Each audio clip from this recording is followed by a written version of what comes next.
Vanity of vanities, all things are vanity. And if all things are seemingly worthless, then what are we working for? What are we striving for?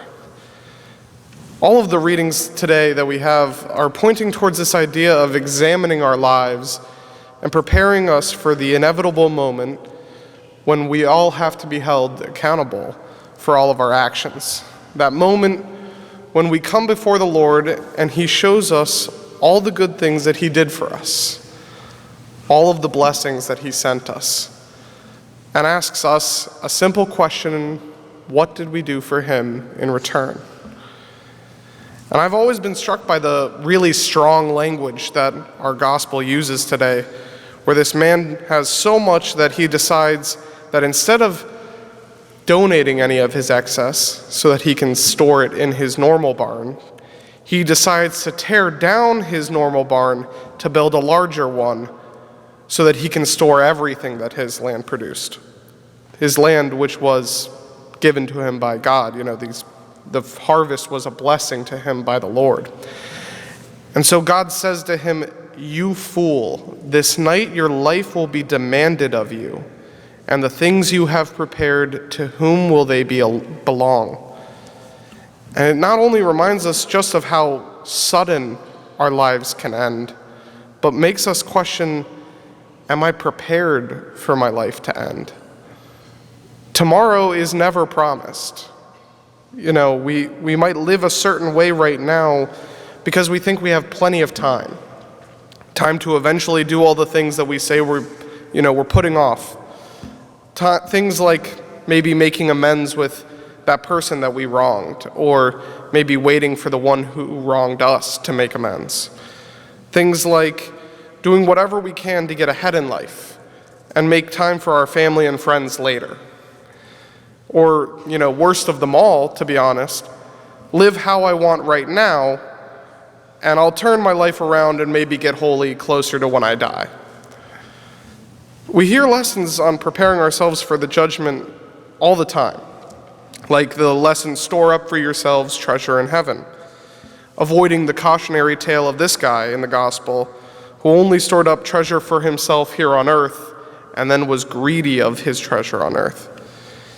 If you want to know where you're storing your treasure, all you have to do is look to where you're putting your most valuable asset, which is your time. Your time is the only thing in this life that you can never get back. Do you place all your time at your job, grinding out each day, just trying to get more money, get more things, more prestige? Do you spend your time on relationships that, not just for fun, but to gain influence, to make yourself more important? Do you waste your time just throwing it away, wasting the most precious gift God can give you? If we really want to store up treasure in heaven, then we have to give our time in service to God. But that looks different depending on who you are as a person and whatever your situation is in life. Because every single one of those activities that I just listed, all of them can be sanctified and used to store up treasure in heaven, if we properly order it first towards God. If your intention at work is to earn money to support your family and support your community, these things that God has put in your life, His will for you to live out, is your vocation, then it is being ordered to God. If your intention in relationships is to help others grow closer to Christ, and for you yourself to grow closer to Christ, then it is ordered to God. And if our time spent in relaxation is spent with the intention to refresh ourselves so that we can then give more fully of ourselves to God, then it too becomes sanctified. So as we take this opportunity then today to examine our lives, we need to be truly honest with ourselves, which can be hard. Greed, a lot of times, can block our vision of the truth.